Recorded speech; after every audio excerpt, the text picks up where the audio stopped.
Et merci de m'avoir invité à ce cycle de conférences. Alors donc, je vais vous parler d'arbres.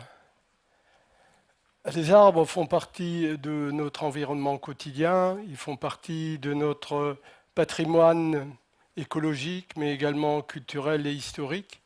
Et pourtant, comme vous l'avez indiqué, il nous semble immuable tant leur présence devant nous est pérenne ou nous la sentons pérenne. Et pourtant, les arbres se déplacent. Et donc, je vais vous parler des arbres et de leur mouvement, de leur déplacement. Pour cela, je vais me placer bien sûr à des échelles de temps qui transgressent notre propre échelle de temps, notre vie sur Terre. Et je vais me placer au niveau non pas d'arbres individuels, mais de populations et de forêts et d'espèces. Parce que ces mécanismes de migration et de déplacement, il faut les voir à ces échelles de temps et à ces échelles populationnelles et d'espèces. Alors, pour bien situer le projet, le thème, je vais évoquer tout d'abord les arbres de manière générale. Les arbres sont présents partout sur notre hémisphère, sur notre planète. Ils représentent encore aujourd'hui à peu près un tiers des surfaces émergées au niveau mondial. Et comme vous le voyez sur cette carte, on les trouve à peu près également répartis entre zone équatoriale, disons zone tempérée et forêt boréale. On les trouve depuis l'équateur jusqu'aux zones boréales et on les trouve depuis le niveau de la mer jusqu'aux limites de la végétation en altitude. On peut donc vraiment dire qu'il s'agit d'un succès évolutif. Ces espèces se sont imposées au cours de l'histoire biologique partout et en nombre. J'ajouterai à cela que leur naissance n'est pas unique. Les arbres, le caractère ligneux s'est reproduit plusieurs fois au cours de l'histoire biologique et ceci de manière indépendante. Alors, c'est justement, on verra dans tout ce que je vais dire par la suite, que les migrations ont contribué de manière essentielle à ce succès évolutif. Alors, au-delà des arbres de manière générale, je vais illustrer mon propos à l'aide d'un groupe d'arbres qui nous est bien connu, qui est les chênes, enfin ce qu'on appelle dans notre jargon le genre Quercus. Donc c'est un ensemble d'espèces, comme vous le voyez. Il y a à peu près de 350 à 400 espèces. On ne sait pas exactement le nombre exact encore aujourd'hui, tout simplement parce qu'il y a des phénomènes d'hybridation qui font que les limites d'espèces sont souvent mal connues, et ces phénomènes d'hybridation sont particulièrement prononcés dans ce genre-là. Alors ces espèces sont présentes dans tout l'hémisphère nord, comme vous le voyez sur la carte et qui est à droite, sur les zones orangées, et tout particulièrement dans le sud-est asiatique et l'Amérique du Nord, mais également en Europe et dans les zones intermédiaires.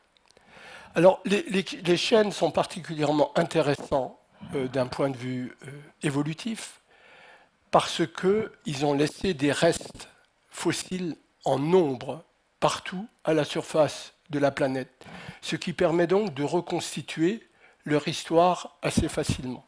J'ai montré ici quelques échantillons de pollen. Ces pollens sont ce qu'on appelle des restes microfossiles qui nous permettent d'étudier l'histoire des espèces, mais également des restes, vous voyez, de fossiles de feuilles ici.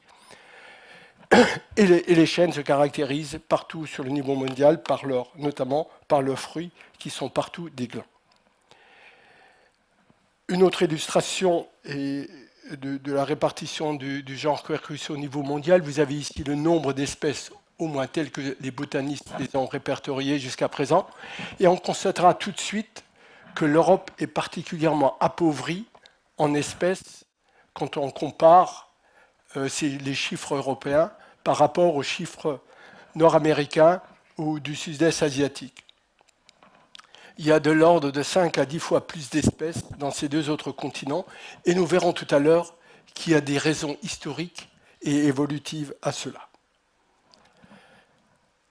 Et parmi, je vais encore descendre plus en amont, parmi ces groupes de chaînes, et donc notamment des chaînes européens, dans tout ce que je vais dire par la suite, je vais surtout évoquer les deux espèces qui nous sont les plus communes en France et en zone tempérée, et notamment en région parisienne, qui sont le chêne sessile et le chêne pédonculé. Généralement, on a l'habitude de parler du chêne, mais en fait, il s'agit de deux espèces, pédonculé et sessile, que vous trouvez si vous allez à Fontainebleau, à la forêt de Chantilly ou Compiègne. Vous trouverez partout ces deux espèces. Alors, un petit rappel historique au cours de l'histoire. Je vais parcourir cela très rapidement pour situer un peu le genre, à la fois le genre Quercus dans l'histoire et le comparer à d'autres évolutions biologiques. Les premiers arbres sont apparus il y a 370 millions d'années. Les premiers arbres, et puis surtout les conifères au début, les gymnospermes, et les premiers feuillus sont apparus à la fin du secondaire, il y a 110 millions d'années. Les premiers chênes au début du tertiaire, il y a 60 millions d'années à peu près. Le chêne sessile et pédonculé, et donc les deux espèces qui nous intéressent, il y a à peu près 10 millions d'années. Et j'ai ajouté l'espèce, l'homme moderne, Homo sapiens, qui est né à peu près il y a 200 à 300 000 années. Donc ça vous donne une échelle de temps.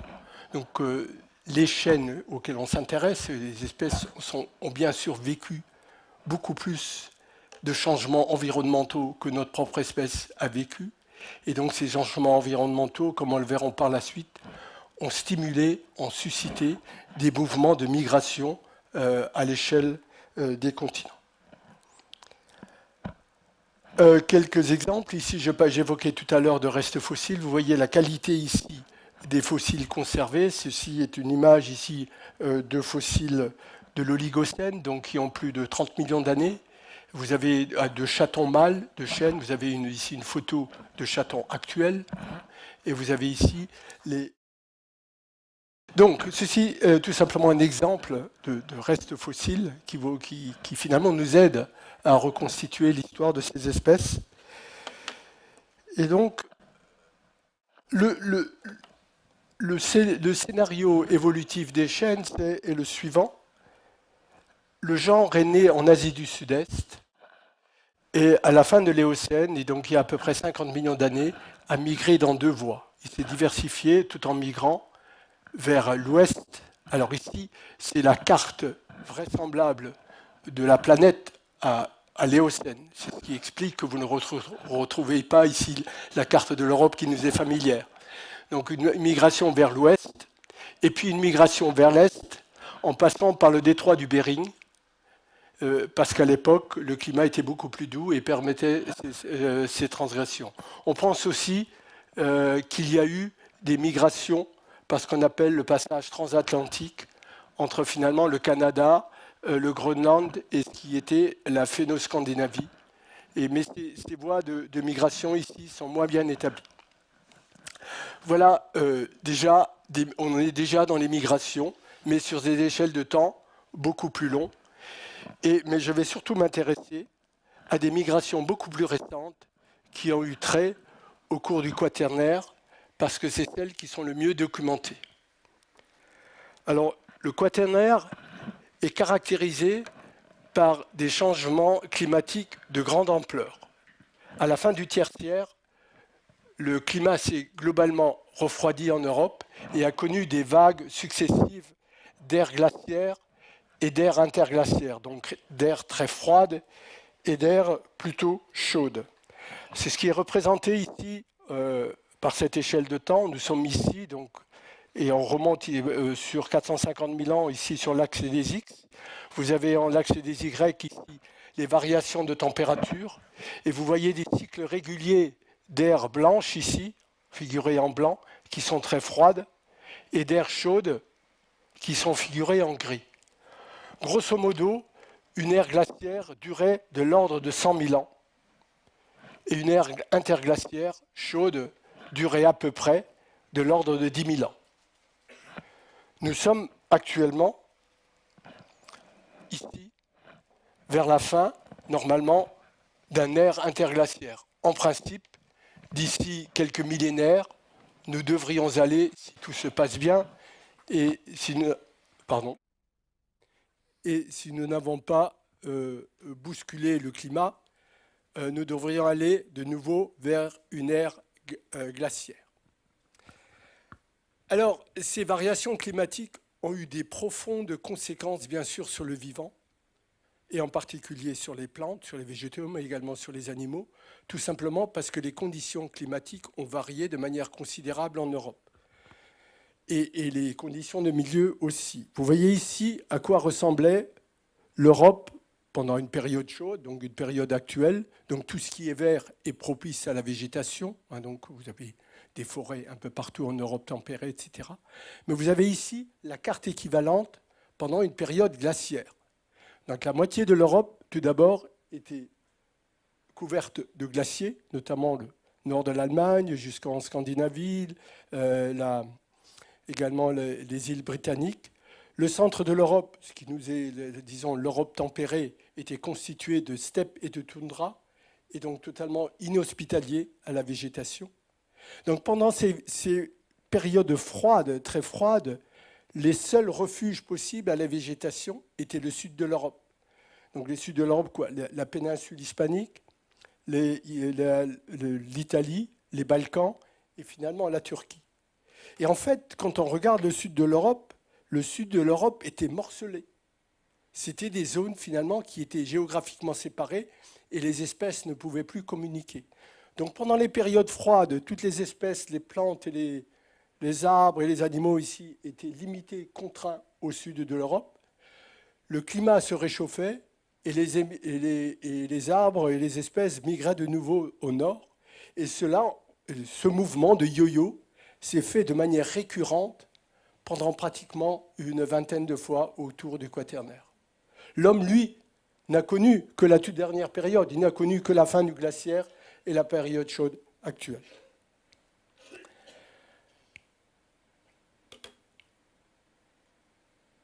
Voilà une carte plus précise de la période de l'Europe, de ce qu'était l'Europe pendant une période glaciaire. Vous voyez, tout ce qui est en vert est propice encore à la végétation, et tout ce qui est bleu est finalement zone de toundra, et tout ce qui est blanc était glacier.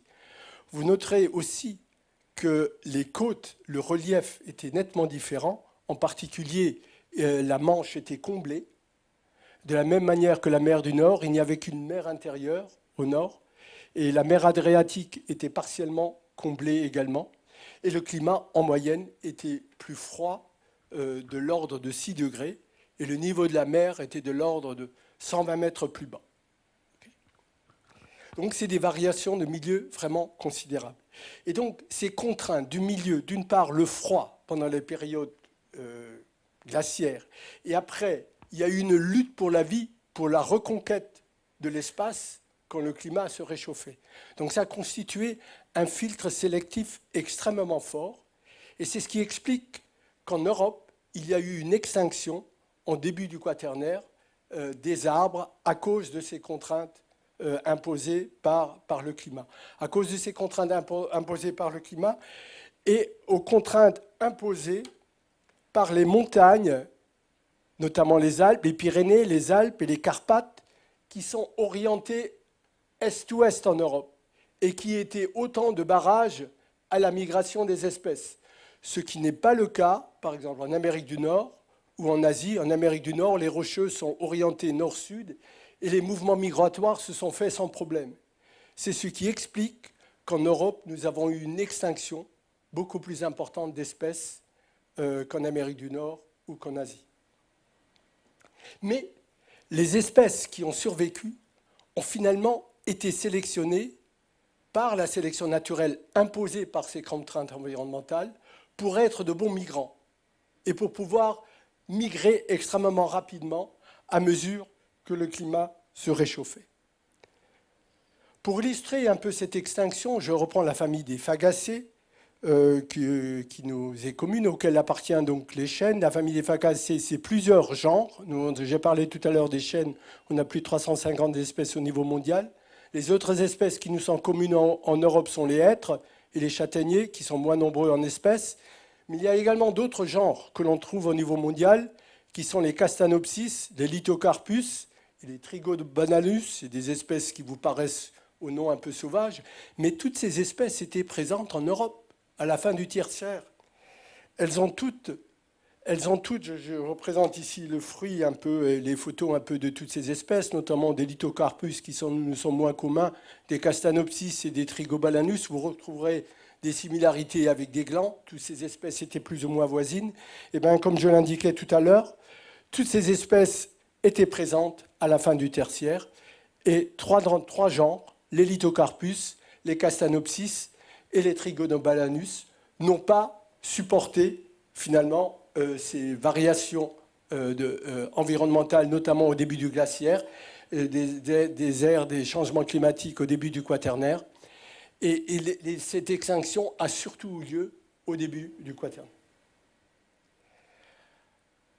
Alors voilà un peu une introduction très rapide. Donc je vais m'intéresser à ces mouvements migratoires. Vous comprenez bien que ces variations environnementales, comme j'ai indiqué tout à l'heure, ont suscité ces mouvements migratoires.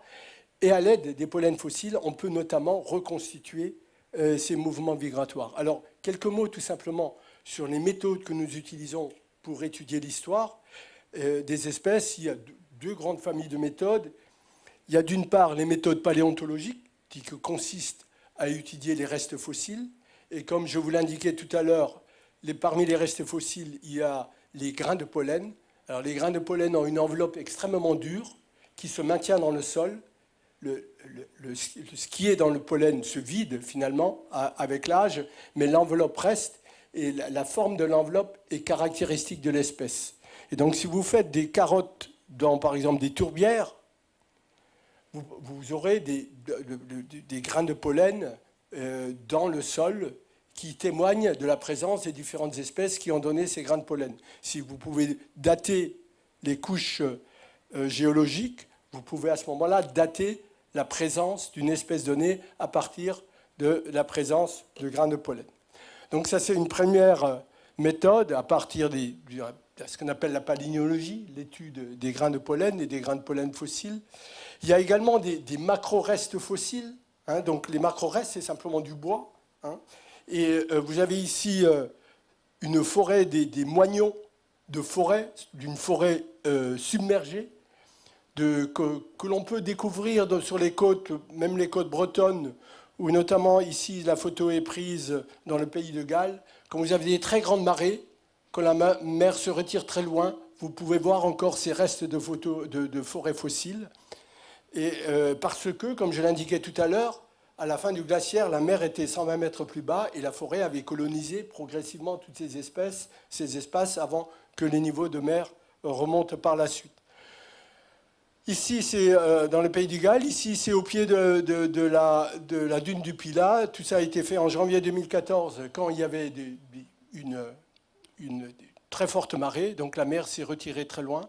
Et on a ici prélevé avec nos équipes des restes de... Ici, il s'agit plutôt de pins et pas de... Certains, quand même, je crois, ceci est un chêne. Et voilà une source également de matériel pour étudier l'histoire des espèces.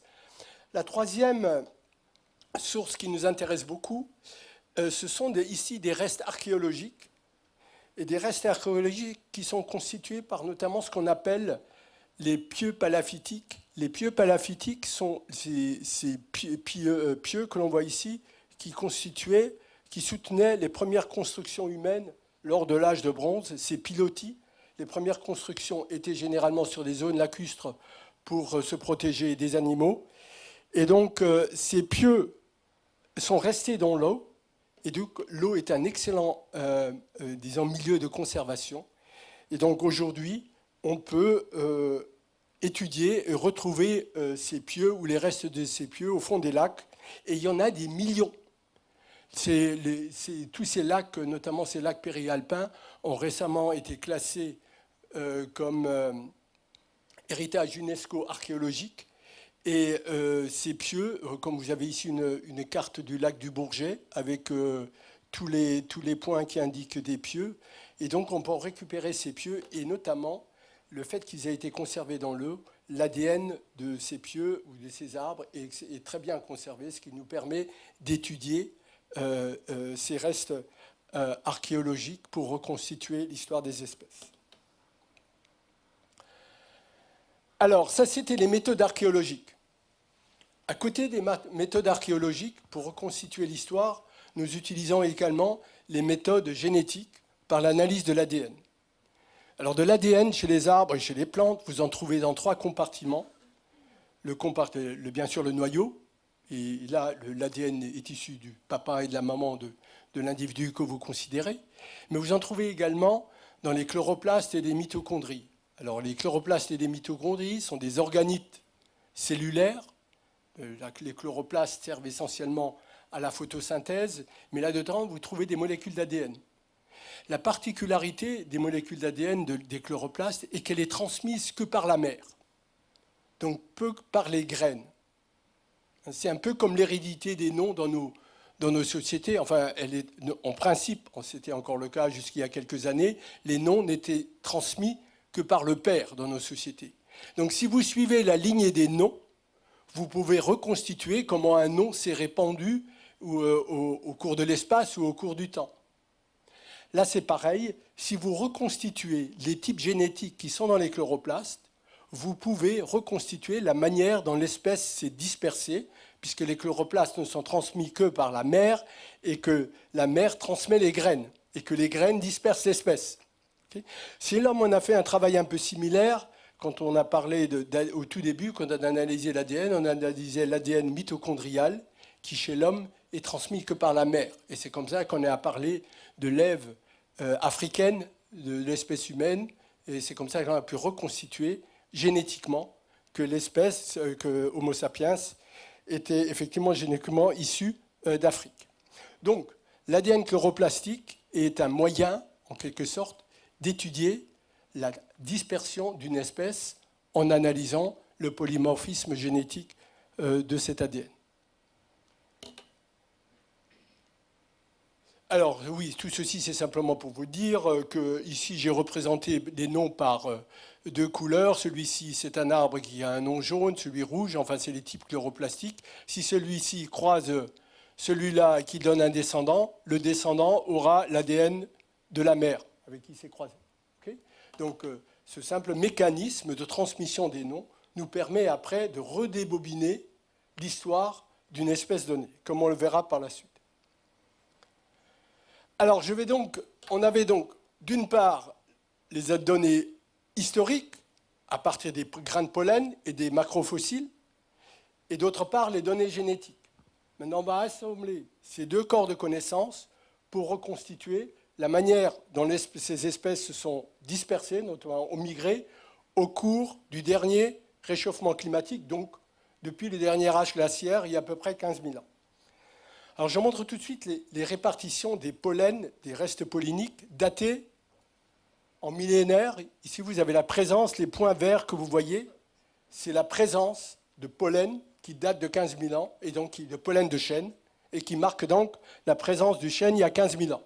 Et vous voyez, comme je l'indiquais au début, on ne trouve finalement des points verts que en Turquie, dans les Balkans, en Italie ou en Espagne, et un peu le sud de la France, il y a moins 15 000 ans. Et vous voyez que ces couleurs vertes, se répandent de plus en plus en Europe à mesure que l'on recule dans le temps. Vous avez d'ailleurs représenté sur ces cartes la couverture des glaciers à l'époque, donc il y a 13 000 ans, il y a 12 000 ans, il y a 11 000 ans, il y a 10 000 ans. Et à mesure que nous avançons ou que nous approchons de l'ère actuelle, les points verts se répartissent de plus en plus rapidement. Donc vous voyez que finalement, en l'espace de 5-6 000 ans, les chênes ont reconquis toute l'Europe. On considère que la situation s'est stabilisée il y a à peu près 6 000 ans et que le climat, il y a eu bien sûr des modifications climatiques, mais bien plus mineures par la suite. Donc voilà pour la partie historique, à partir des grains de pollen. Maintenant, la partie génétique. Nous avons, au cours des dernières décennies, analysé plus de 3000 forêts en Europe, soit une forêt à peu près tous les 20-30 km où il y avait des chênes. Et en analysant l'ADN chloroplastique, nous avons identifié à peu près 42 types différents. Alors, chaque type, ou chaque nom, comme je l'indiquais tout à l'heure, est représenté par une couleur ici. Alors bien sûr, je n'ai pas pu représenter les 42 couleurs, on n'y verrait plus rien. Okay. Ce n'est que les types majoritaires qui sont représentés par des couleurs. Et ces types génétiques ont une certaine apparenté, une certaine phylogénie.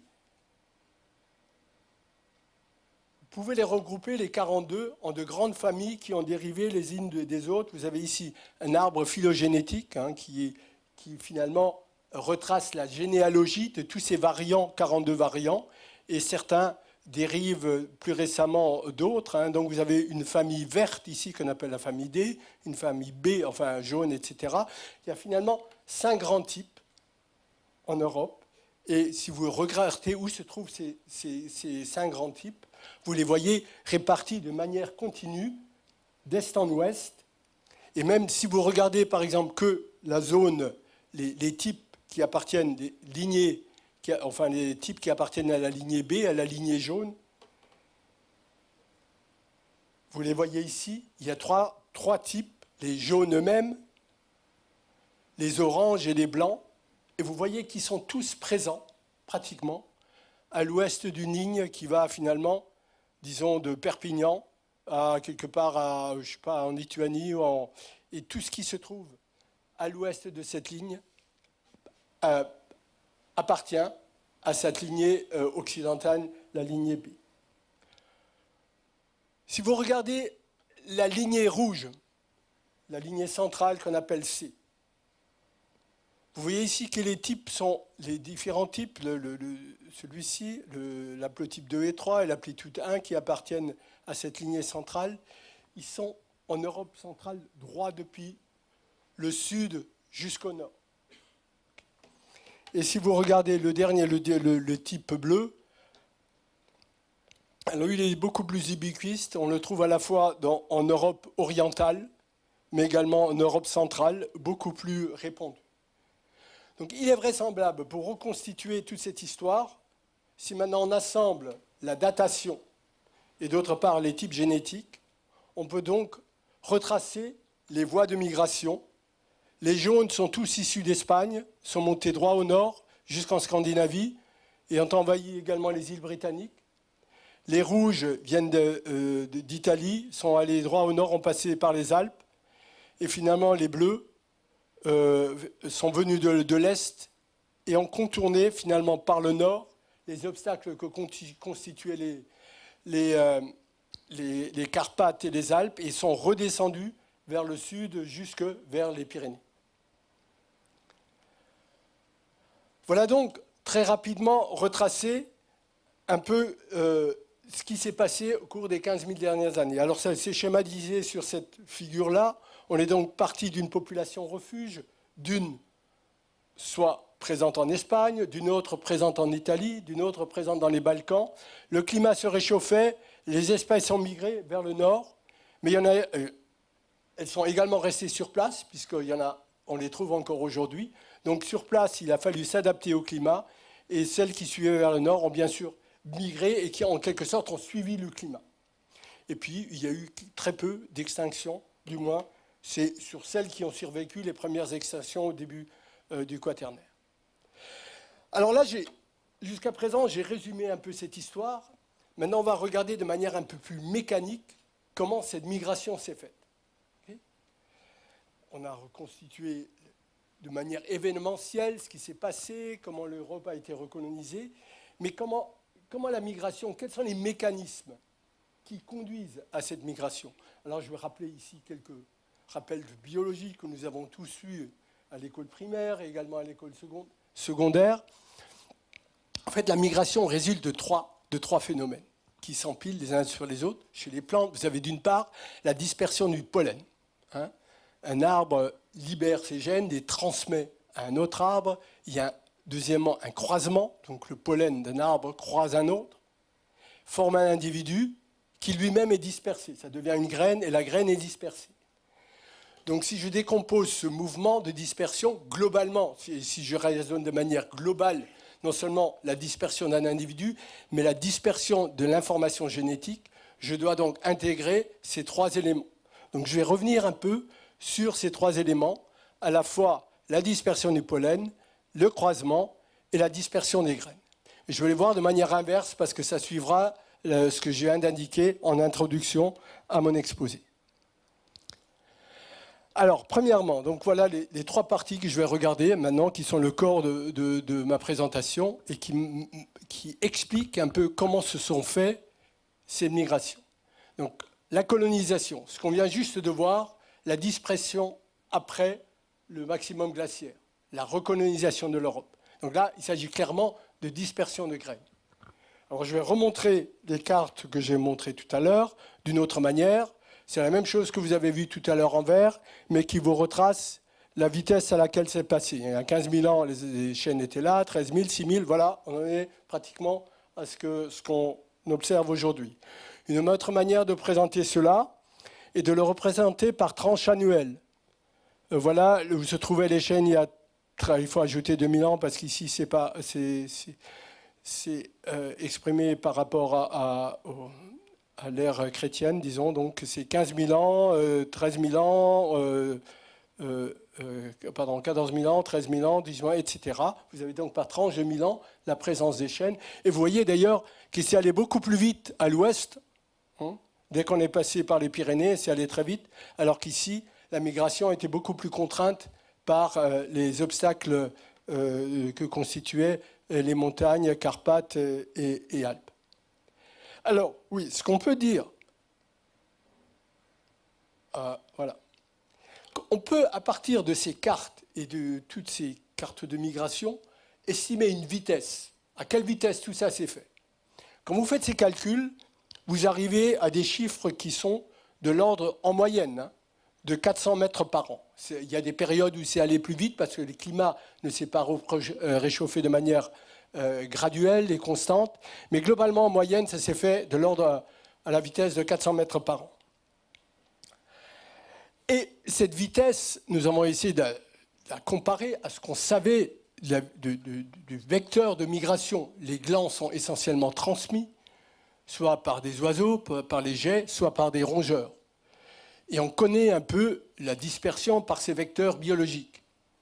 Et la dispersion par ces vecteurs biologiques est nettement inférieure à ces chiffres qu'on a observés. Ça a constitué pour nous une grande énigme. Comment peut-on expliquer que ces espèces ont migré beaucoup plus rapidement que ne le suggèrent les vecteurs biologiques de dispersion? Alors pour essayer de comprendre ces mécanismes, nous nous sommes inspirés de la simulation. Nous avons essayé de reconstituer par simulation comment se faisait la dispersion.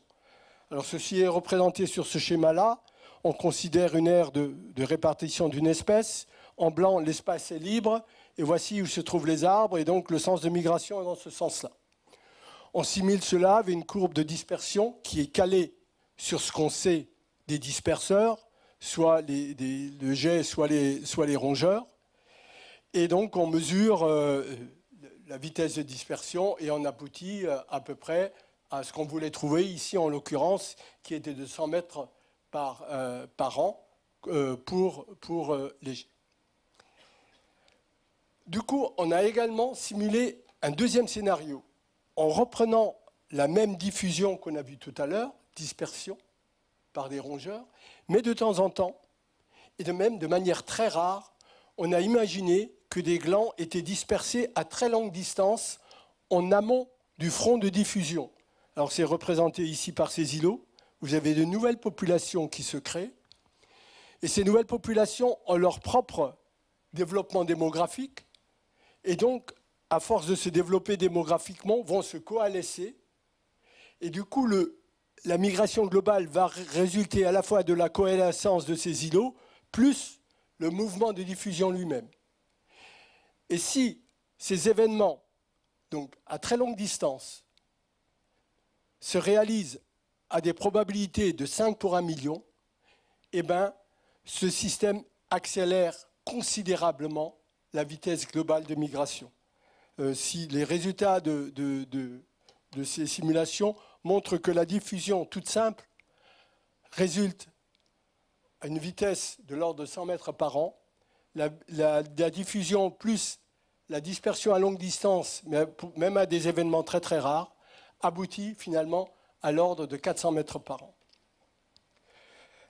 Donc on est arrivé au moins théoriquement, à expliquer comment cette migration, ou la vitesse de migration a pu se réaliser. Restait tout de même la question biologique. Okay, on sait comment peut-être ça s'est fait, mais qui a pu transférer, disperser ces graines, même si c'est par des événements si rares. Alors, tout simplement, un exemple, enfin une vérification, avant d'arriver au vecteur biologique, une vérification de cette dispersion. Vous avez ici la carte des types génétiques que j'ai montré tout à l'heure, des noms, en quelque sorte, des types chloroplastiques. Et vous voyez ici que dans le département de la Sarthe, ici, vous avez un îlot de bleu au milieu de jaune. La photo est agrandie ici.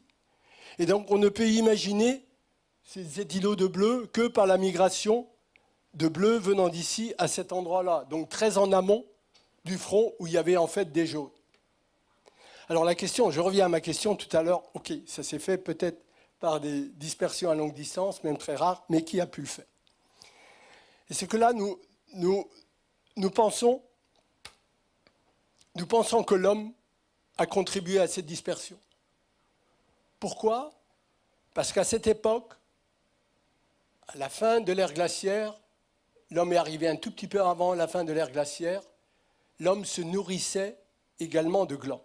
Pas seulement en période de disette, mais c'était une nourriture régulière. Et pour cela, on a des éléments à la fois archéologiques qui attestent de l'utilisation des glands pour la nourriture humaine. Vous avez ici une étude archéologique qui a été réalisée en Israël, dans une grotte qui est bien connue, où on a retrouvé des restes de cupules souvent carbonisés. Vous avez ici, dans un passé beaucoup plus récent, une fosse en Belgique, ici, il y a à peu près 2000-2500 ans, une fosse qui mesurait de pratiquement 4 mètres carrés, qui pouvait contenir de l'ordre de 69 000 glands, où on a trouvé ces restes-là. Et surtout, dans un passé beaucoup plus récent, on a des traces historiques, des restes historiques, par les premiers historiens, ici Strabon, qui était un géographe grec, qui mentionne dans ses écrits que les populations humaines, comme vous pouvez le lire ici, les 3/4 de l'année, ils se nourrissent de glands. D'abord, ils les laissent sécher, ensuite ils les triturent et les moulent en fabriquant, etc., etc. Et vous le retrouvez également, par exemple, dans les écrits de Pline l'Ancien, qui accompagnait César quand il est venu en Gaule, et lui aussi signale que quand les céréales devenaient rares, on fait sécher les glands, on les épluche, on les moue, etc. On s'en nourrissait. Donc on pense que les migrations humaines se faisant à peu près à la même époque, l'homme ayant besoin de glands, et lui-même ayant migré en réponse au changement climatique, il est emporté avec lui des glands et qui auraient pu servir finalement à faciliter la dispersion des chênes. Alors j'ai cherché pour cela également ce qu'on savait sur la migration humaine en Europe. Vous avez ici, on considère généralement, ça c'est les voies de migration humaine, hein. On considère généralement qu'il y a eu 2 voies, une qui passait au nord du Danube et une qui passait au sud du Danube. Vous voyez ici cette voie-là, elle montre étrangement finalement la dispersion des haplotypes bleus chez les chênes qui avaient une dispersion très large en Europe de l'Est et qui redescendaient pratiquement jusque dans les Pyrénées. Donc voilà pour la colonisation et la dispersion. Donc une colonisation, une dispersion très rapide et qui a son facilité, ou en particulier induite par ces sauts de puce à longue distance qui ont permis cette colonisation rapide. Le deuxième mécanisme que je voudrais évoquer pour la migration, c'est l'hybridation. L'hybridation entre espèces. Alors cette hybridation a également contribué à la migration des espèces. Alors je reviens sur mon exemple du chêne sessile et du chêne pédonculé. Nous savons que ces 2 espèces se croisent régulièrement dans la nature. Sauf que ces croisements ne se font pas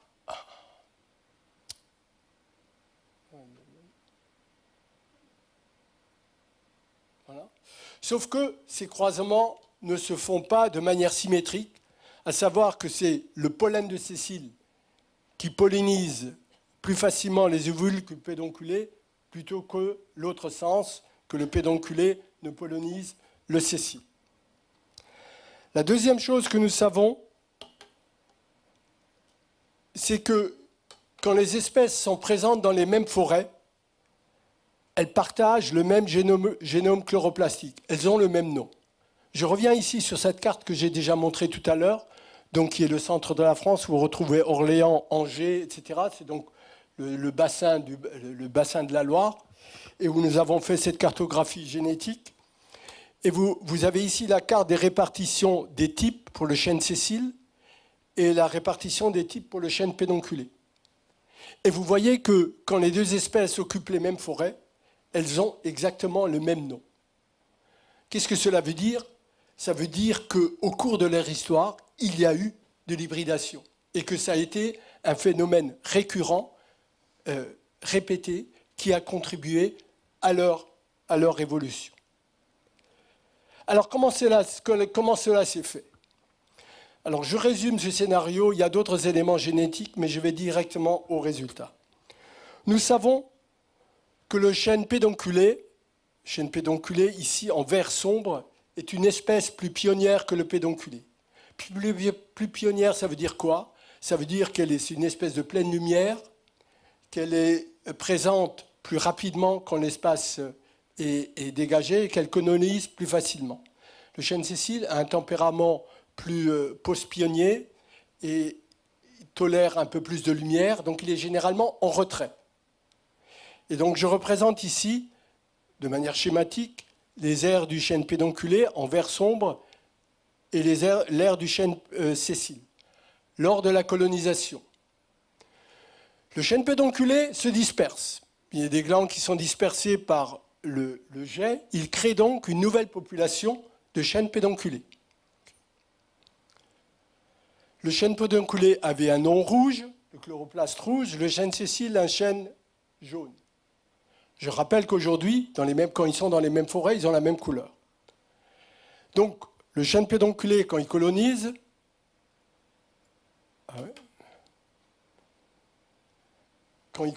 il va emmener son nom, et donc la nouvelle forêt qui est formée aura le nom rouge.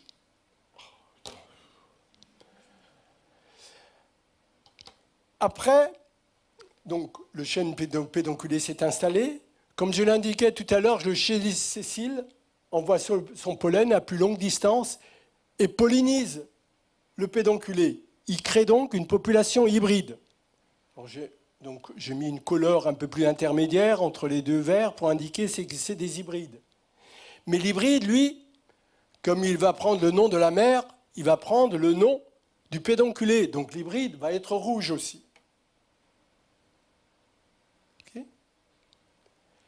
Si par la suite, vous avez de nouveau avoir des croisements entre le sésile et les hybrides, ce qu'on appelle des rétrocroisements entre une espèce parentale et des hybrides, vous allez progressivement reconstituer le sésile dans le pédonculé.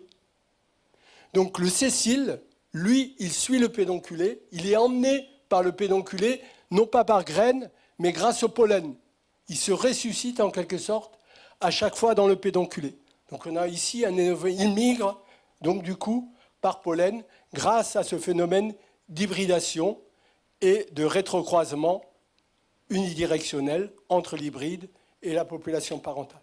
C'est donc un mécanisme tout à fait original et particulier de migration où une espèce là en entraîne une autre. Et nous pensons que ce mécanisme a également été sélectionné par ces événements glaciaires, ces variations climatiques glaciaires, qui ont finalement contraint les espèces ou sélectionné les espèces qui étaient les plus efficaces à migrer. Et cette migration par hybridation était un des mécanismes qui a été sélectionné. Et donc, forcément, l'hybride qui était déjà rouge va rester rouge et vous aurez in fine à la fois le sésile et le pédonculé qui vont avoir le même non chloroplastique rouge, alors qu'au départ, ils étaient différents. Et c'est ce qu'on observe aujourd'hui dans la majorité de nos forêts. Alors nous avons donc vu deux mécanismes. Le premier mécanisme, bien sûr, la dispersion des graines, extrêmement rapide, les sauts de puce, etc. Le deuxième mécanisme, l'hybridation-introgression, avec rétrocroisement, qui permettait également à l'espèce de migrer. Voyons maintenant le dernier mécanisme qui est important, c'est celui de la dispersion du pollen. Alors j'ai déjà évoqué tout à l'heure le pollen. Vous voyez ici des photos en microscopie électronique du pollen. Vous avez des formes un peu particulières. Ça, c'est des chatons mâles des chênes au printemps qui vont libérer le pollen. Et le pollen se disperse. C'est la majorité des espèces forestières, notamment tempérées. La plupart d'entre elles, pour la plupart d'entre elles, la dispersion du pollen se fait par le vent. Okay. Alors que sait-on de la dispersion du pollen? Ou comment peut-on finalement mesurer la dispersion du pollen? Eh bien, on utilise aujourd'hui des méthodes génétiques.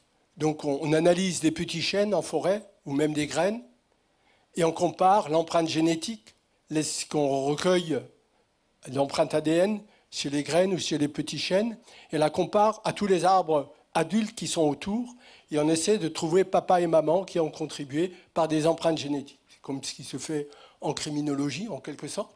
On essaie de faire des recherches, ce qu'on appelle des recherches de parenté. Donc une fois que vous avez identifié le papa et la maman, vous pouvez après rétrospectivement reconstituer exactement comment le pollen a été dispersé. Alors je vais vous montrer un exemple ici. Vous avez de ce type d'étude. Vous avez ici une forêt qui se trouve, c'est la forêt de la Petite Charny, qui se trouve dans le département de la Sarthe.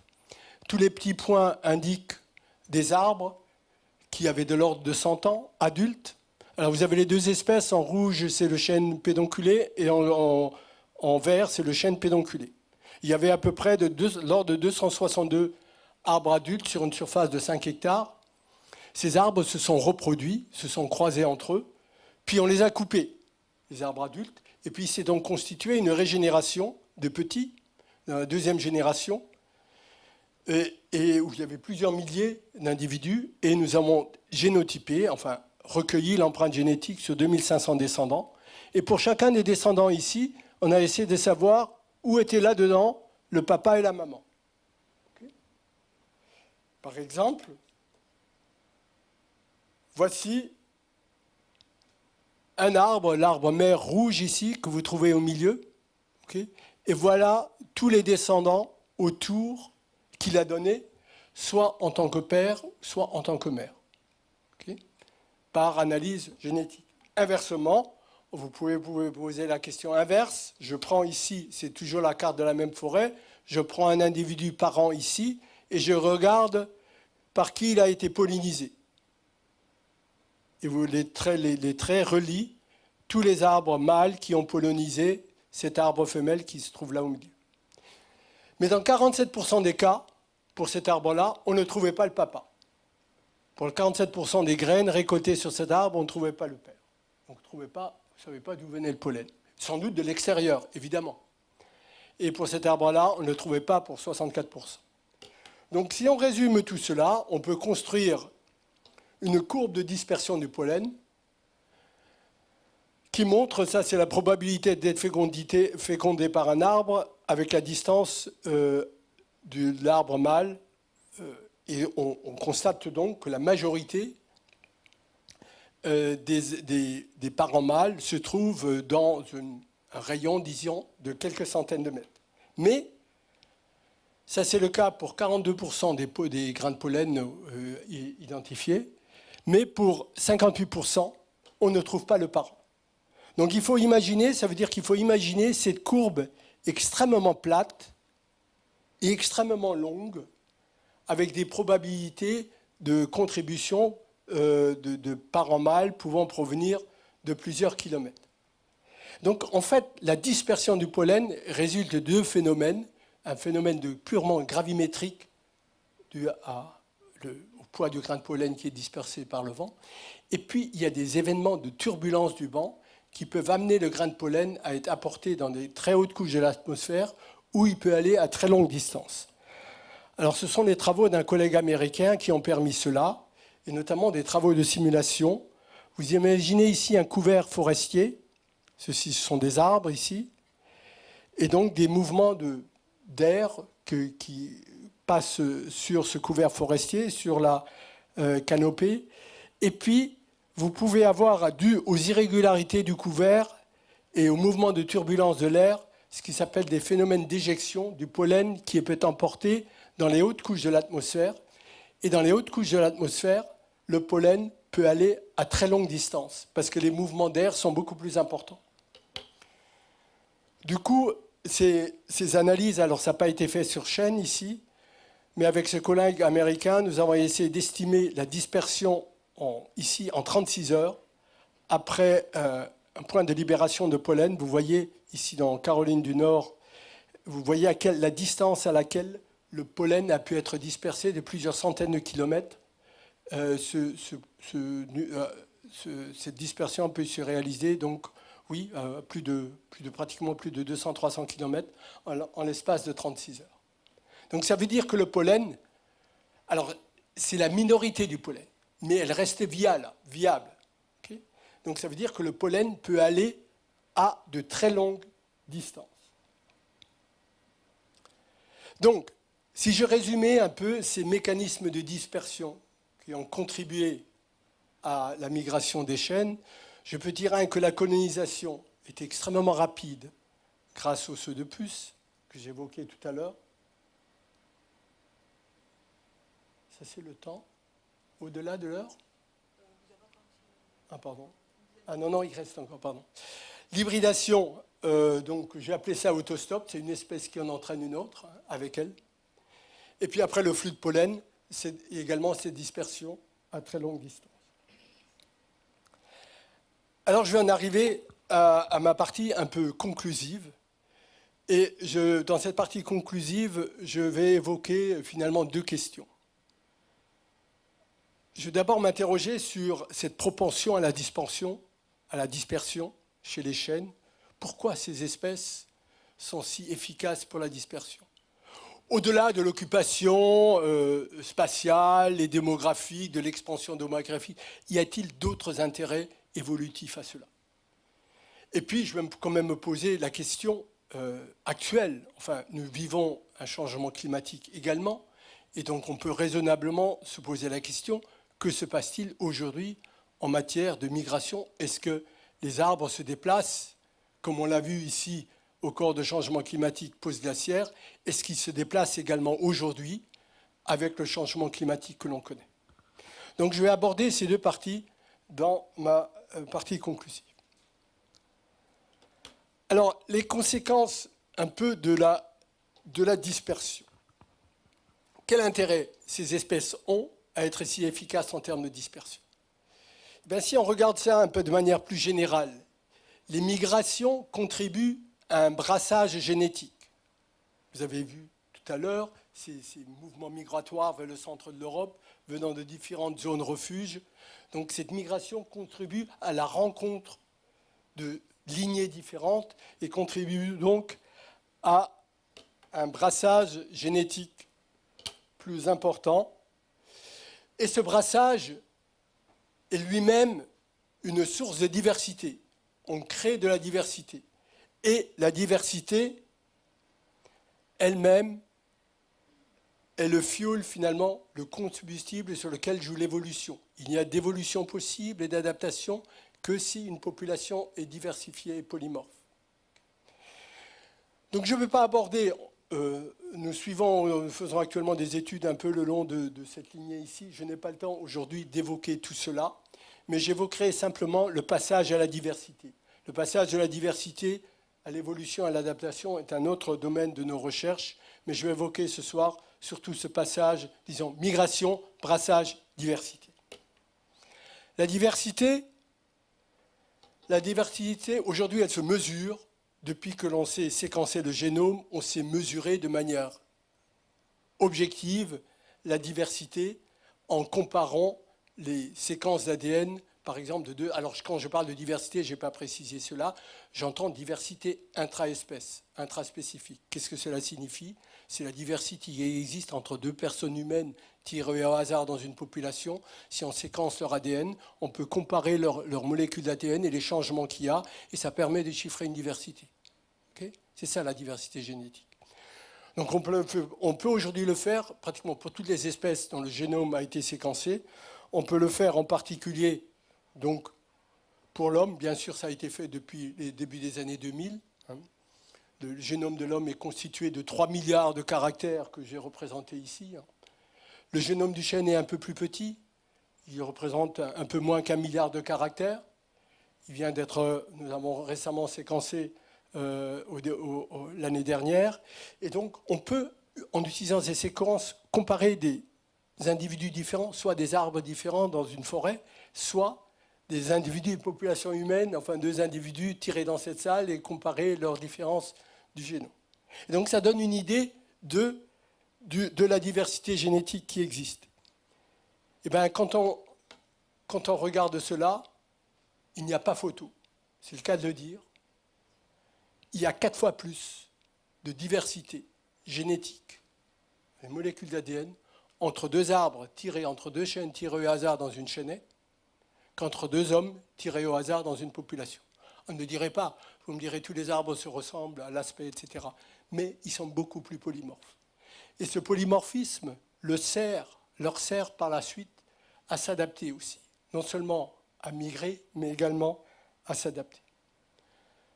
Alors, je représente ici la variation aujourd'hui connue, comme le génome a été séquencé chez le chêne, chez l'homme, mais également chez d'autres plantes. Et j'ai représenté ici un peu, en résumé, les valeurs de polymorphisme, ici pour le chêne pédonculé, dont le génome a été séquencé, par comparaison à d'autres espèces végétales. Et vous voyez que son niveau de polymorphisme est particulièrement élevé.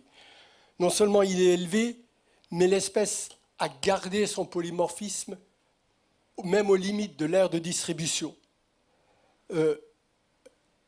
Ces chiffres ici sont des paramètres de diversité génétique mesurés sur à peu près 19 000 gènes, qui est à peu près le nombre de gènes répertoriés aujourd'hui chez les chênes. Et vous voyez que ces chiffres sont pratiquement voisins, même légèrement plus élevés au nord de l'Europe qu'au sud. Donc il n'y a pas eu d'érosion. Malgré ce phénomène de migration vers le nord, il n'y a pas eu d'érosion génétique, d'érosion de la diversité. Si je faisais la même figure aujourd'hui, par exemple, chez l'homme, entre l'Afrique et les populations européennes, eh ben, les populations européennes sont plus pauvres en diversité que les populations humaines africaines, dû au fait à la migration. Mais ces espèces-là ont maintenu leur diversité,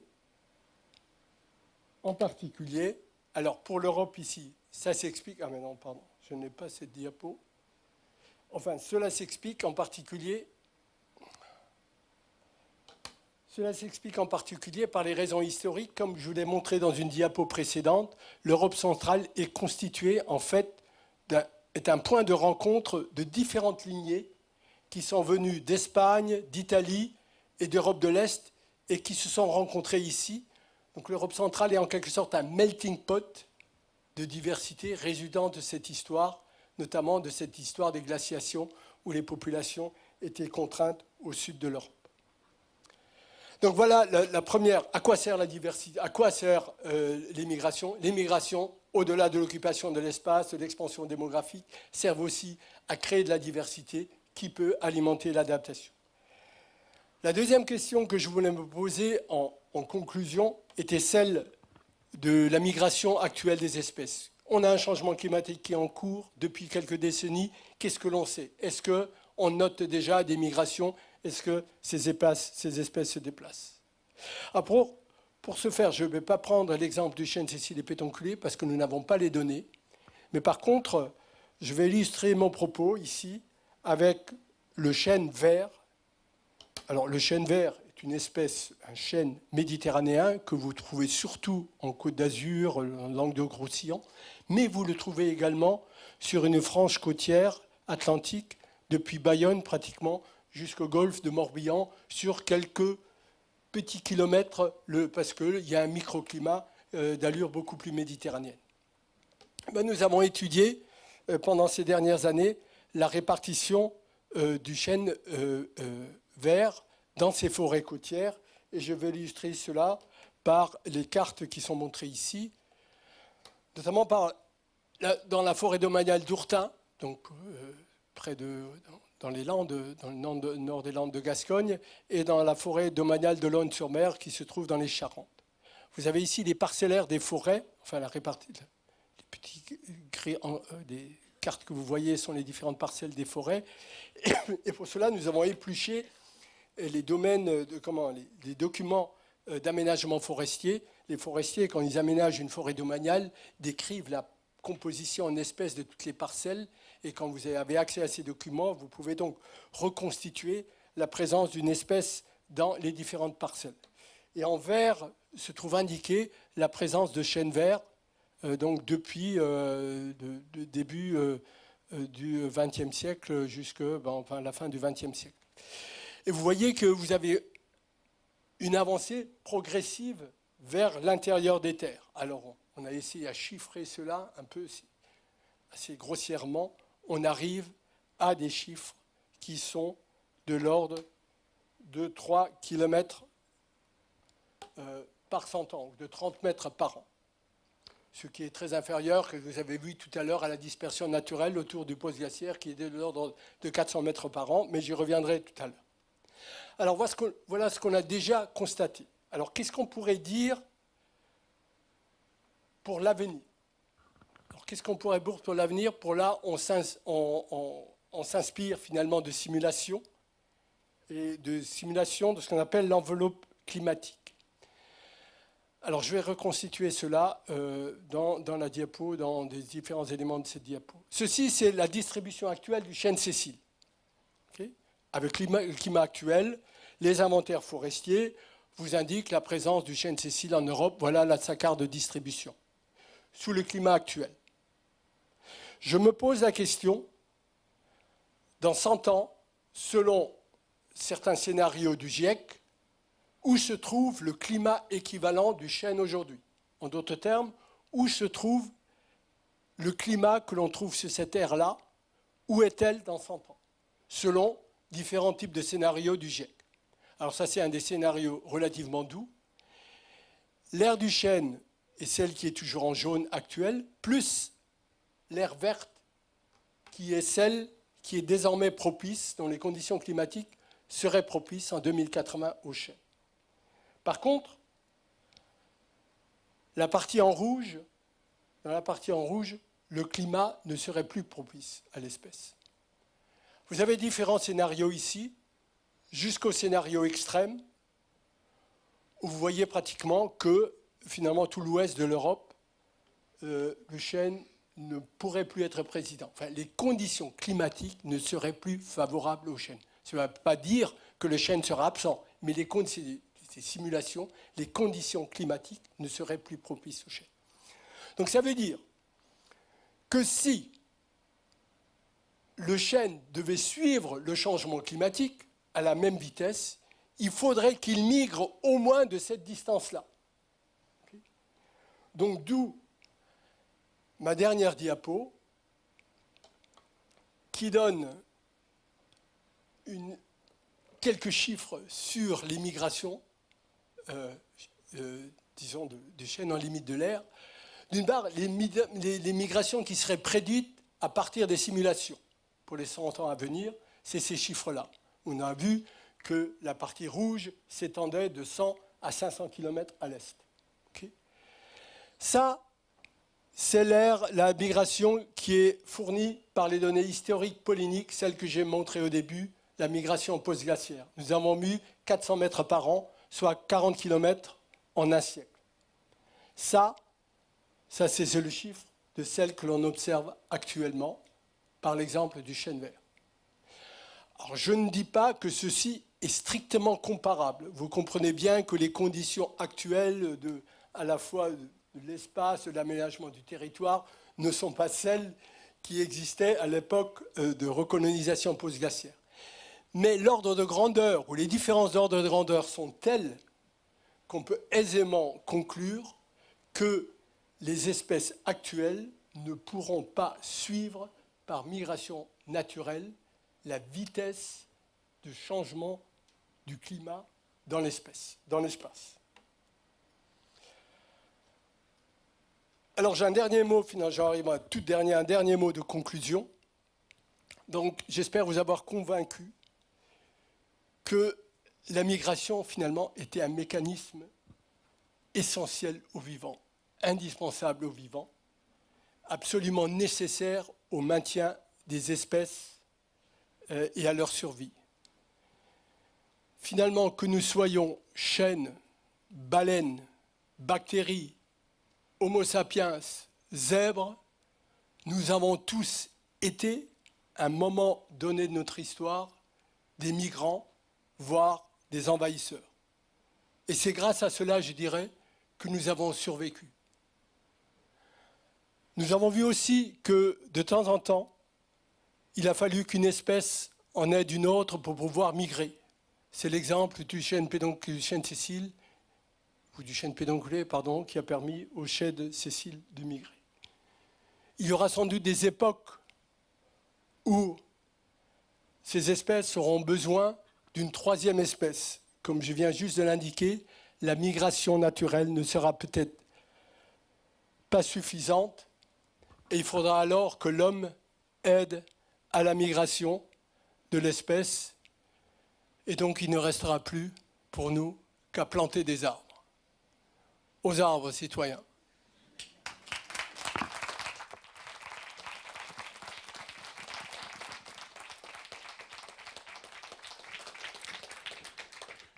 Merci beaucoup pour cette conférence très claire. Je vais faire circuler un micro. Je vous demande de lever la main. Voilà.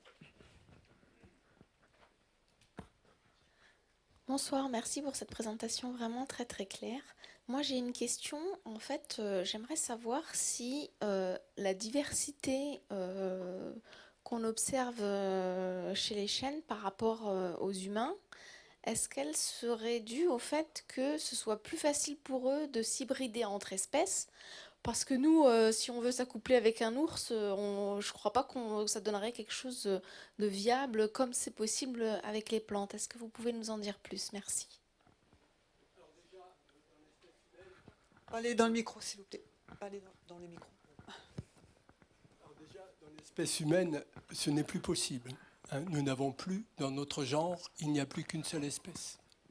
Et nous n'avons plus le recours. C'était le cas. Pendant une période donnée, il y avait plusieurs espèces du genre Homo qui coexistaient. La plus récente période, la plus récente, c'était celle de Néandertal. Et finalement, nous avons bénéficié aussi, en termes d'hybridation. Nous sommes hybridés, nous avons récupéré de l'ordre de 2 à 5% du génome de Néandertal, et pas n'importe quoi. Parce que ce que nous avons finalement accaparé de Néandertal par l'hybridation et l'introgression nous a permis de s'adapter au climat froid. Alors, c'est vrai, les plantes, enfin les arbres de manière générale, si vous comparez l'hybridation, vous avez dans différentes espèces du vivant, vous avez beaucoup plus d'hybridation chez les arbres que vous en avez chez les plantes, les autres plantes, disons, et que vous en avez dans le domaine animal. Okay. On pense que c'est une adaptation au caractère forcément sessile des arbres. Sur leur durée, ils restent en place, et donc une manière d'échapper à cela était de s'hybrider avec une autre espèce. Et donc c'est vrai ce que vous dites, finalement c'est un mécanisme qui permet de s'enrichir également en diversité. Il y a un autre mécanisme que je n'ai pas du tout évoqué, mais qu'on a mis récemment en évidence, c'est que chez les plantes, les lignes germinales ne sont pas séparées des lignes somatiques. Donc quand vous avez une mutation somatique, elle peut devenir germinale chez une plante et se transmettre et enrichir la diversité. Or, comme les arbres vivent très longtemps, dans certains cas plusieurs décennies, plusieurs siècles, la probabilité d'occurrence de telles mutations somatiques est plus élevée. Donc il y a ici un réservoir également de diversité auquel le domaine animal n'a pas accès. Donc le passage de mutation somatique. Mais ça reste tout de même minime. On a sur les 0, enfin je peux vous donner quelques chiffres, sur le 1 milliard de séquences de caractères que j'ai évoqué tout à l'heure sur les chaînes, en essayant de justement voir ce qui était dû aux mutations somatiques qui auraient été transférées, on a trouvé 44 sur 1 milliard. Donc c'est pas grand-chose. Voilà. Est-ce qu'il y a une question? Oui.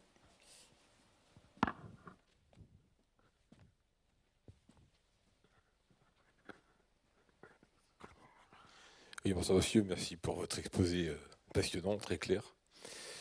J'avais une question relative au puits de carbone que représente la forêt actuelle. Est-ce qu'à votre avis, au regard des migrations, j'ai pas le chiffre du pourcentage de carbone que la forêt peut engranger à l'heure aujourd'hui, à T0, est-ce qu'on peut s'attendre, au vu des migrations, à une augmentation de je dirais, de la population de la forêt, quand bien même les forêts recyclées, enfin, correctement exploitées, ferait qu'on peut être en augmentation sur la forêt française. Je parle notamment, je crois qu'il y a 15 millions d'hectares en augmentation, me semble-t-il. Mais pour le CO2, est-ce qu'à votre avis, l'impact des migrations tel que vous êtes en train d'expliquer va avoir un rôle important? Si les chaînes ne peuvent pas tenir entre guillemets le coup dans un siècle, ça veut dire que on va avoir d'autres, peut-être, essences qui vont prendre le relais. Enfin, comment ça risque de se passer? Merci.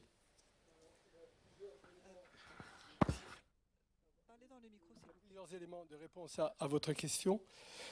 Il y a d'une part donc la capture du carbone par les forêts, notamment dans l'hémisphère nord, peut résulter de deux phénomènes. D'une part, de l'augmentation des surfaces forestières, et d'autre part de l'augmentation de la croissance. Alors l'augmentation des surfaces forestières, l'hémisphère nord, alors ça paraît contradictoire par rapport à tout ce qu'on entend, etc. Au niveau mondial, les surfaces forestières évoluent de manière totalement différente entre l'hémisphère nord et l'hémisphère sud. En hémisphère sud, il y a encore une déforestation continue. Okay. L'hémisphère nord, la forêt augmente en surface. La forêt française a doublé de surface en un siècle et demi. Okay. Et elle continue d'augmenter. On estime que tous les ans, je crois, il y a de l'ordre de 80 000 hectares de nouvelles forêts. La majorité de ces forêts, d'ailleurs, n'est pas due à des plantations nouvelles.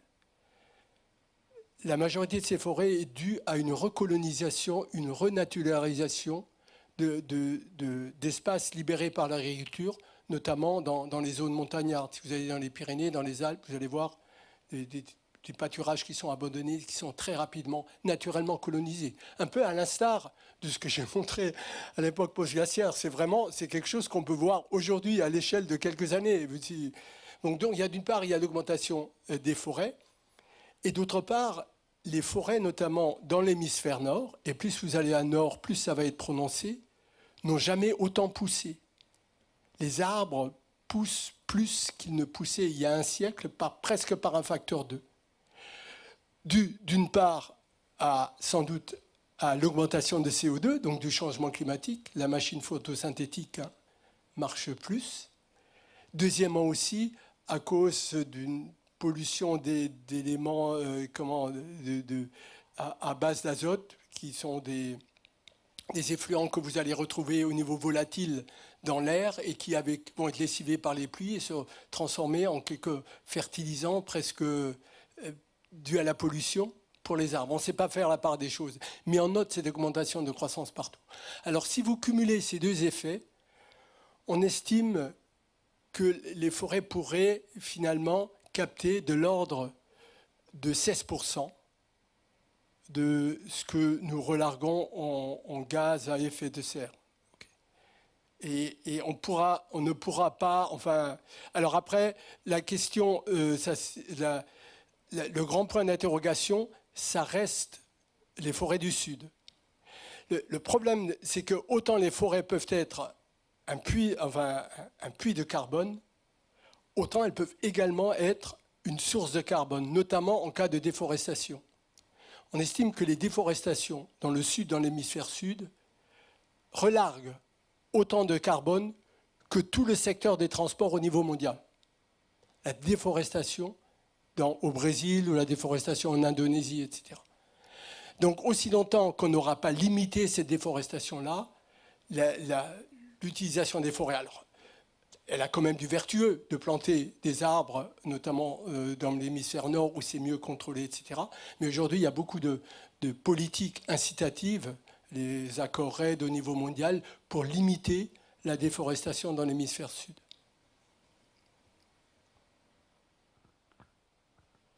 Voilà, est-ce qu'il y a encore une question? Oui.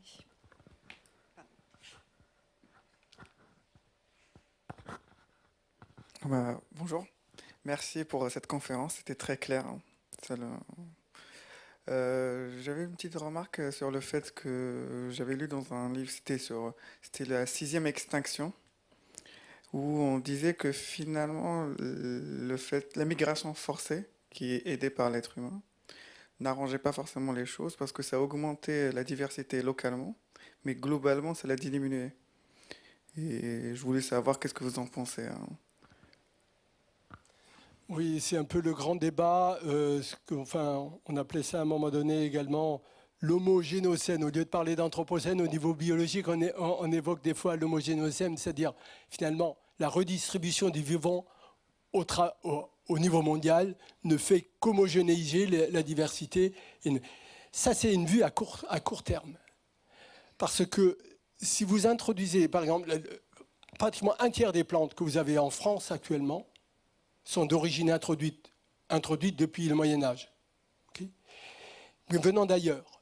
Mais si vous comparez aujourd'hui ces espèces venant d'ailleurs avec l'endroit d'où elles venaient, elles ne sont plus pareilles.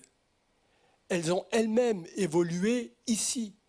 Et donc, à court terme, on a l'impression que ça homogénéise, mais à long terme, la redistribution contribue également à une augmentation de la diversité grâce à de la redifférenciation post-introduction, qui forcément ne se fait pas sur un laps de temps très court. Il faut qu'au moins un certain nombre de générations se produisent. Il y a un exemple, peut-être dans l'agriculture c'est plus facile, mais quand vous regardez la diversité des variétés de tomates, là c'est de la sélection humaine, hein, et si vous comparez ça à la diversité des tomates qui se trouvent dans l'air naturel dans les Andes aujourd'hui.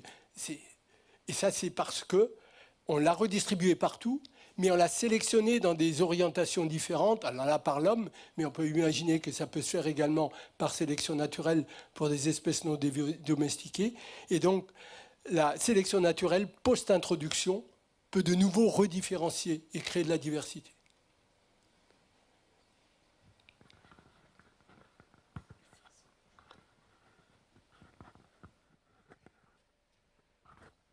Merci pour votre conférence. Est-ce qu'en laboratoire, vous essayez de favoriser les hybridations entre le chêne vert et les chênes pédonculés, Cécile, s'il vous plaît? Les chênes, en fait, comme j'ai indiqué tout à l'heure, c'est de l'ordre de 350 à 400 espèces. En fait, il y a 6 grandes sections botaniques. Ce qu'on appelle les chênes blancs, il y a à peu près une centaine d'espèces. Les chênes rouges, à peu près une centaine d'espèces. Le groupe des chênes verts, il n'y a qu'une vingtaine, trentaine d'espèces. Et puis il y a les Cyclobalanopsis, 120 d'autres. Alors, il n'y a pas d'hybridation entre sections, ou très peu. Donc, dans le groupe des chênes verts, vous avez également le chêne liège, le chêne kermès. Ces espèces-là, entre elles, elles s'hybrident, mais elles ne vont pas s'hybrider avec les chênes blancs. Il y a des essais qui ont été faits, notamment par les Allemands. Et il y a quelques arbres, j'ai quelques photos de ces arbres d'hybrides qui ont été faits mais expérimentalement, hein, artificiellement, entre chênes verts et chênes pédonculés. Et ça marchait, et c'est vérifié au plan génétique, mais ça ne se réalise pas dans la nature. Sans doute à cause d'écarts phénologiques, parce qu'ils ne fleurissent pas à des mêmes époques, et donc ils n'ont pas l'occasion, en fait, naturellement, de se croiser, en quelque sorte. Et puis, ils ne partagent pas les mêmes aires, hein, comme vous l'avez vu, le chêne vert est surtout dans le sud de l'Europe, et les chênes Cécile pédonculés plutôt dans les zones tempérées. S'il vous plaît, est-ce qu'il reste des espèces primitives de chênes dans le sud-est asiatique et dans le nord-ouest de l'Amérique qui permettraient de s'adapter à de nouvelles variations parce que les espèces actuellement en Europe se sont quand même très spécialisées, même si vous dites que dans les limites frontières des aires de migration, il y a encore une très grande variété génétique, mais il y a quand même une spécialisation à un terrain donné. Alors, Oui. est-ce que les espèces souches n'ont pas gardé des potentiels Ah, de base? Enfin, je pense que les espèces les plus vieilles sont justement dans le groupe des chênes verts. Là, on doit avoir des espèces qui ont peut-être de 30-40 millions d'années par rapport. Une espèce en moyenne vit de 5 à 10 millions d'années, hein, toutes plantes confondues. Hein. Là, je crois, oui, on doit pouvoir avoir des chênes dans le groupe des chênes verts qui sont plus vieux, quoi. Mais alors là, je serais moins affirmatif quant à dire que c'est là que vous allez trouver le réservoir le plus intéressant en termes de gènes pour l'adaptation. Hein. Peut-être une collection même d'espèces plus récentes, mais partageant ou occupant des milieux beaucoup plus différents, très différenciés, serait peut-être un cocktail de gènes plus intéressant que des gènes venant d'une seule espèce, même qui a transgressé les âges géologiques. Merci.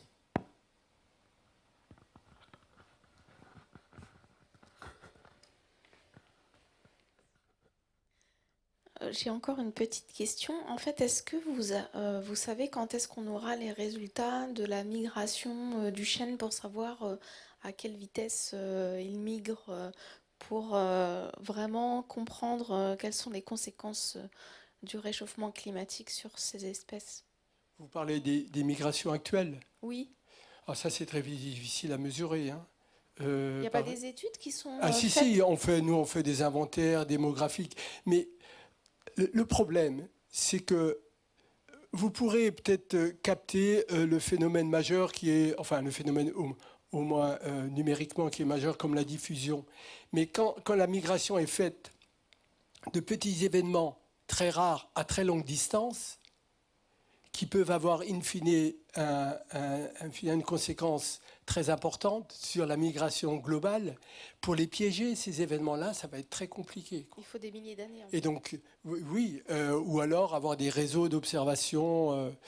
Alors on peut, je pense qu'on devrait pouvoir, parce qu'on en utilise de plus en plus à cette échelle-là, peut-être en utilisant des photos satellitaires, on peut de mieux en mieux aujourd'hui, à partir de photos satellites, identifier les espèces, au moins à certaines périodes de l'année. Et donc, ayant de très grandes couvertures spatiales, il faut également du big data hein, pour analyser. Je pense qu'on devrait pouvoir techniquement suivre ça de plus près qu'on ne le fait actuellement. Actuellement, on le fait des visus par des observations, des comptages dans des parcelles forestières, etc. Mais on devrait pouvoir le faire avec des méthodes beaucoup plus résolutives et à plus grande échelle, quoi. Mais je ne peux pas vous donner une échéance de temps, là. Ça dépend également de moyens dont on peut disposer pour faire cette recherche. Ah oui, alors du coup, j'ai oublié de donner ma dernière diapo. Quand même, je voudrais signaler que toutes ces recherches, elles ont été menées au niveau de l'Europe, globalement, hein, avec le concours de plusieurs laboratoires européens. Donc je ne suis pas seul impliqué dans tout cela. Mais surtout, ce que je voudrais dire, c'est que la majorité de ces recherches ont été financées par l'Union européenne, et également par la France, par l'ANR, mais la très grande majorité par l'Union européenne depuis quelques décennies. Donc, des fois, on fait beaucoup de critiques vis-à-vis de l'Europe, au moins pour la recherche. Dans notre cas, ça a été plutôt un apport considérable. Je ne pense pas que sans l'aide de l'Europe, on aurait pu faire ce qu'on a fait ici. Voilà. On va prendre encore deux questions.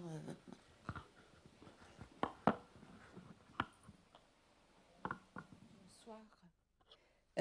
Si on laissait beaucoup plus les forêts pousser plutôt que les exploiter, hein, et est-ce que l'effet de les laisser vivre, ça pourrait recréer des forêts primaires et ça pourrait créer un réservoir des transformations d'espèces pour les générations futures. À Fontainebleau, ils sont en train de... Mais tous les gens, ils sont ahuris de qu'est-ce qui est en train de passer dans cette forêt. Ils abattent, ils abattent, ils abattent. Comment c'est possible? Il y a le réchauffement climatique. Est-ce que c'est pas mieux avoir une forêt touffue, hein, avec des promeneurs contemplatifs pour la chaleur, pour la biodiversité, etc. Comment ça se fait qu'en Europe, il n'y a plus du tout de forêts primaires et il n'y a plus, et pas du tout, une vision de les laisser quelques-unes avoir la chance de le devenir, et on critique énormément les pays dans lesquels les forêts primaires ils sont en voie d'extinction, mais ici, on ne fait rien pour les générer. Merci. Bon, alors vous posez une question bien sûr très actuelle et très prégnante, bon, mais qui est au centre de pas mal de préoccupations, parce que finalement, les services qu'on demande à la forêt peuvent souvent être antinomiques. Alors, je m'explique. Les forêts, quels sont les services que les sociétés attendent des forêts? Bon, une production, bien sûr, en matière, en fibres, en biomasse, une conservation des milieux, une conservation de la biodiversité, une capture, on a évoqué ça tout à l'heure, une capture de CO2, des besoins également sociaux, comme vous l'avez indiqué. Les gens aiment se promener en forêt, donc c'est un milieu qui rend des services sociaux à la société. Si vous essayez de réunir tout cela dans une même forêt et la gérer pour satisfaire tous ces besoins, ça va être très compliqué.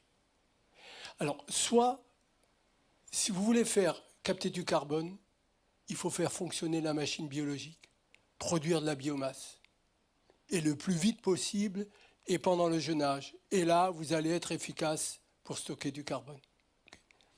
Ce que vous vous dites, le modèle que vous vous dites, c'est pourquoi ne pas conserver des forêts pour la biodiversité? Eh bien, si vous conservez des forêts pour simplement maintenir de la diversité biologique, eh bien, vous n'allez pas capter du carbone, ou beaucoup moins. Donc comment concilier cette quadrature du cercle?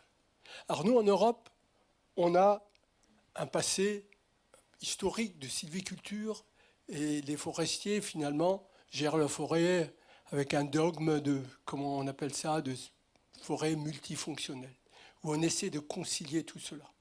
Alors, selon l'endroit où vous êtes, les uns vont mettre l'accent sur telle fonction, les autres sur telle autre fonction, mais globalement, on essaie de maintenir cette quadrature du cercle.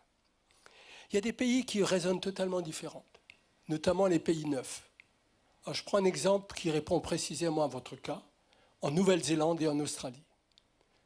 Les Néo-Zélandais, ils ont dit la chose suivante.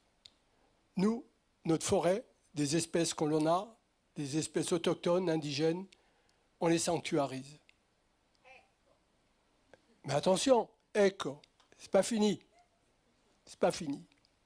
À côté de ça, on va quand même stocker du carbone et produire du bois parce que les Chinois nous demandent du bois, etc. Donc, on fait des forêts industrielles.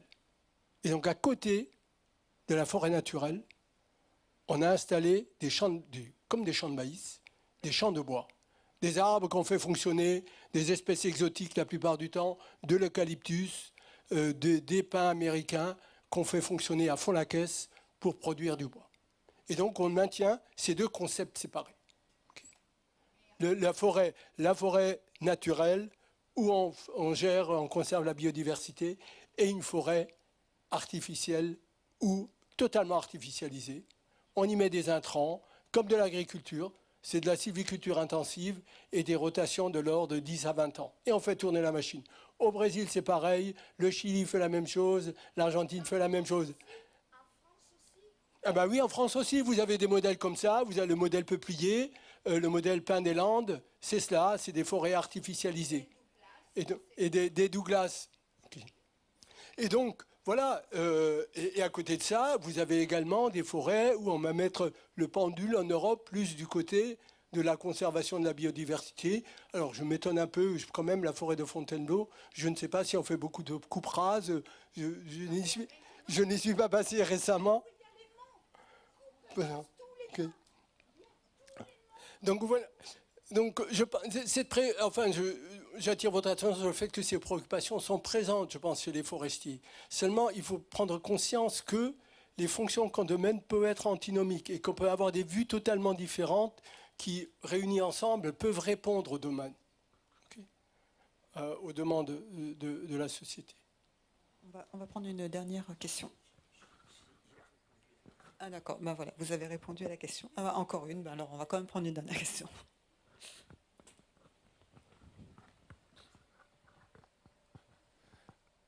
Une entreprise, lorsqu'elle va embaucher, elle va embaucher des êtres humains avec différents caractères. Et donc, par exemple, s'il y a des personnes qui ont un bon relationnel, certains qui sont plus procédurales, certains qui sont très orientés action, l'équipe va aller plus loin.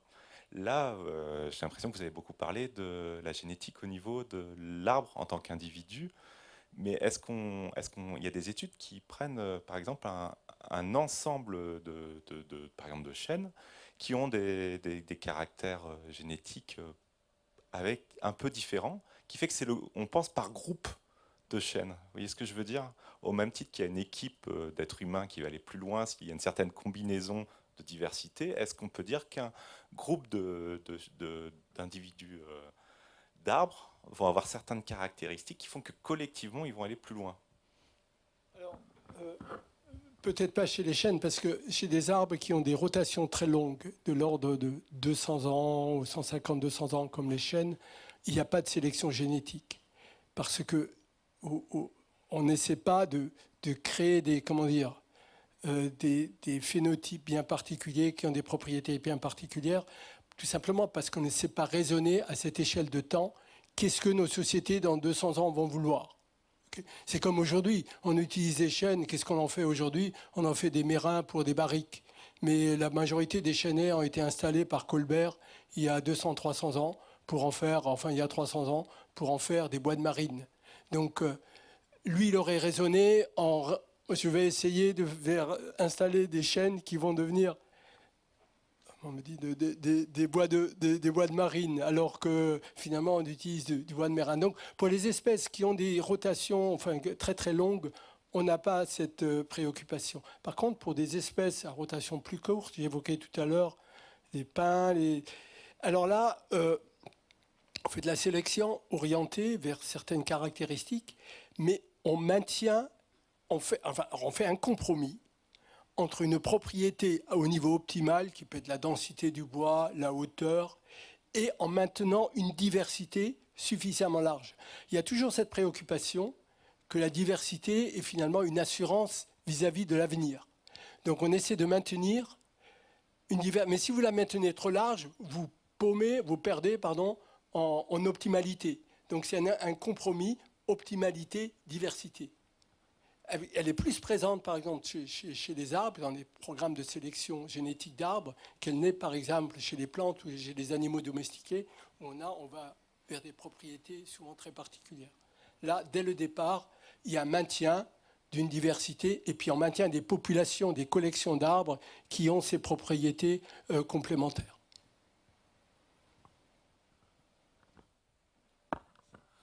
Très bien, je pense qu'il n'y a plus de questions. Je pense qu'on va s'arrêter là pour ce soir. Merci beaucoup Antoine Kramer. Merci.